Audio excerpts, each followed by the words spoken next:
आज करूंगा, कल करूंगा, ऐसे करते करते कई दिन, महीने और साल निकलते जा रहे हैं। फिर भी आप हाथ पे हाथ धरे बैठे हो। कुछ करना तो चाह रहे हो मगर हो नहीं पा रहा है। क्यों दोस्त, तेरी कहानी भी कुछ ऐसी ही है ना।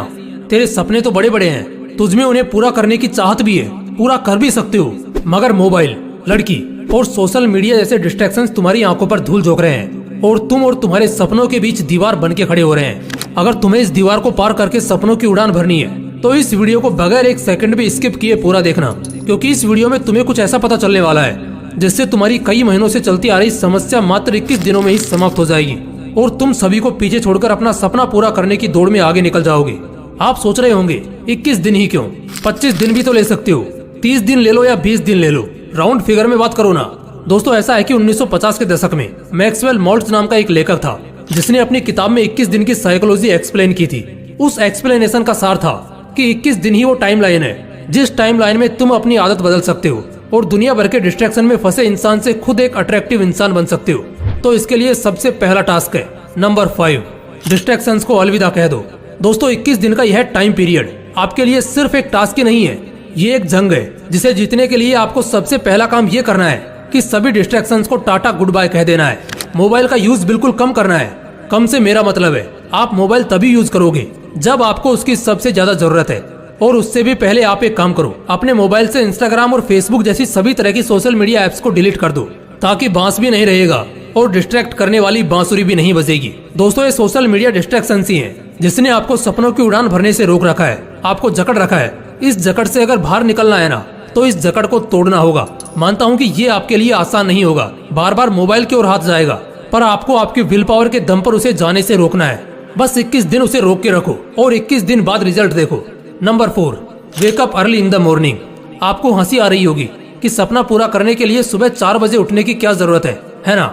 इसी हंसी के साथ आपको यही सवाल स्टीव जॉब्स से पूछना चाहिए, क्योंकि जब तक वो जिंदा रहे वो इसी टाइम पर उठते थे। यही सवाल आपको दुनिया को योग और ज्ञान का पाठ पढ़ाने वाले गुरु और हमारे देश के प्रधानमंत्री से पूछना चाहिए, क्योंकि ये लोग भी इसी टाइम को the perfect time of success कहते हैं। 4 बजे उठने का मतलब यह नहीं है कि आप बहुत एक्टिव हो, इसका मतलब यह भी होता है कि आप अपने सपने, अपने गोल को अचीव करने की होड़ में फुल्ली फोकस्ड हो। सर्दी के दिनों में जब चद्दर से निकलने का बिल्कुल भी मन नहीं करता, तब भी अपनी विल पावर की क्षमता को जानकर वही इंसान उस टाइम पर उठ सकता है जिसकी जिद ज्वालामुखी के समान हो। खुद से वादा करो कि 21 दिन के इस सफर में आप किसी भी हालत में हर दिन सुबह 4 बजे उठोगे। नंबर 3, फिटनेस पर ध्यान दो। आपको एक किस्सा बताता हूँ। एक इंसान था, उसका बचपन से एक सपना था कि एक दिन वो एक ऐसा मुकाम हासिल करेगा जहाँ उसे बैठे बैठे सब मिलेगा। वो फुल ऐसो आराम की जिंदगी जिएगा। वो अपने गोल को अचीव करने के प्रति फुल्ली डेडिकेटेड था। उसका डेडिकेशन लेवल इतना हाई था कि ना तो वो ठीक से सोता और ना ही ठीक से खाता था। उसने अपना सपना पूरा करने के लिए कोई भी कसर नहीं छोड़ी थी। वो सोचता था कि गोल अचीव करने के बाद तो यह सब करना ही है। अपने इसी डेडिकेशन, अपनी इसी खून पसीना एक कर देने वाली मेहनत के दम पर उसने वो मुकाम हासिल भी कर लिया। अब उसके पास वो सब कुछ था जिसे पाने के उसने सपने देखे थे। लेकिन एक दिन कुछ ऐसा हुआ कि उसके एक सपने को पूरा करने की इतने सालों की मेहनत चंद मिनटों में ही चकनाचूर हो गई। उसे एक ऐसी बीमारी ने घेर लिया जिसका कोई भी इलाज नहीं था। उस टाइम उसे रियलाइज हुआ कि सपना पूरा करने के सफर में उसे अपने शरीर, अपनी हेल्थ पर जितना ध्यान देना चाहिए था उसने नहीं दिया, जिसका भुगतान उसे अभी इस तरह करना पड़ रहा है। कहने का मतलब बस यही है कि सपना पूरा करने में इतने भी व्यस्त मत हो जाओ कि जिस शरीर के लिए ये सब कर रहे हो उसी की हालत को इग्नोर कर दो। इन 21 दिनों में आपको हर दिन 4 बजे उठते ही कम से कम आधा घंटा मेडिटेशन और आधा घंटा एक्सरसाइज करनी ही है। इस तरह दिन में कम से कम 1 घंटा अपनी बॉडी और ब्रेन को शार्प करने के लिए देना है। नंबर 2, एक अच्छी आदत डालो। सपना पूरा करने की सबसे बड़ी आदत के अलावा भी आपको एक छोटी सी अच्छी आदत डालनी है। आप दिन भर घर पे बैठे बैठे सोशल मीडिया स्क्रॉलिंग या ऑनलाइन गेम्स खेलने के आदी हो चुके हो, तो आउटडोर गेम्स खेलने की आदत डालो। दिन भर रील्स देखने की, कॉमिक बुक्स पढ़ने की आदत है, तो 21 दिन के इस सफर में आप रोज कम से कम 1 घंटा एक ऐसी बुक पढ़ोगे जिसका आपकी प्रोडक्टिविटी पर पॉजिटिव इम्पैक्ट पड़ेगा। कोई नई स्किल सीखो। ऐसी आदत डालने से न केवल आपको कुछ नया सीखने को मिलेगा, बल्कि इसका आपकी थिंकिंग पावर पर भी एक पॉजिटिव इम्पैक्ट पड़ेगा।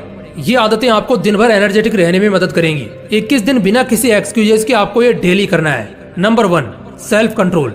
अपने गोल को अचीव करने के लिए कितना ही प्रयास कर लो, साम दाम दंड भेद सभी का उपयोग कर लो, लेकिन जब तक आप अपने आप को कंट्रोल नहीं कर पाओगे तब तक आपके लिए कुछ भी अचीव करना ऑलमोस्ट इम्पॉसिबल है। एक तरफ आप कुछ प्रोडक्टिव करना चाह रहे हो और दूसरी ओर सोशल मीडिया स्क्रॉल करने पर आपका बिल्कुल भी कंट्रोल नहीं है, तो कैसे आप काम कर पाओगे और कैसे अपना गोल अचीव कर पाओगे? अपनी लगाम अपने हाथ में रखना सीखो। मोबाइल जैसे डिस्ट्रैक्शन के हाथ में अगर आपकी लगाम होगी तो वो आपको ऐसे दौड़ाएगा कि आप चाहकर भी कुछ नहीं कर पाओगे। इन 21 दिनों में उन सभी चीजों से दूरी बना लो जो आपका कंट्रोल अपने हाथों में लेने का प्रयास करती हैं। देखो, 21 दिन में आदत डालने की साइकोलॉजी को दुनिया के ज्यादातर साइकोलॉजिस्ट इनकार करते हैं। इसे प्रूव करने के लिए उन लोगों ने कई स्टडीज भी कंडक्ट की जिनका रिजल्ट आश्चर्यजनक था। स्टडीज में पाया गया कि एक आदत डालने या बिगाड़ने के लिए कम से कम 60 दिन लगते हैं। लेकिन आप ये सब सुनकर डिमोटिवेट मत हो जाना दोस्तों। आप अगर चाहो तो अपनी आदत 21 दिन में क्या 10 दिन के अंदर बदल सकते हो। जरूरत है तो बस अपनी विल पावर बढ़ाने की, और ये तभी हो पाएगा जब आपका सपना बड़ा होगा और उस सपने को पूरा करने की चाहत भी। दोस्तों, अगर वीडियो अच्छा लगा तो इसे लाइक करना और अपने दोस्तों के साथ जरूर शेयर करना। बाकी अगर आपने अभी तक इस चैनल को सब्सक्राइब नहीं किया है तो इसे अभी सब्सक्राइब करके बेल आइकन जरूर दबा लेना, ताकि ऐसे ही पावरफुल मोटिवेशनल वीडियोस आपको मिलते रहें। बाकी मिलते हैं अगली वीडियो में। जय हिंद, जय श्री कृष्ण।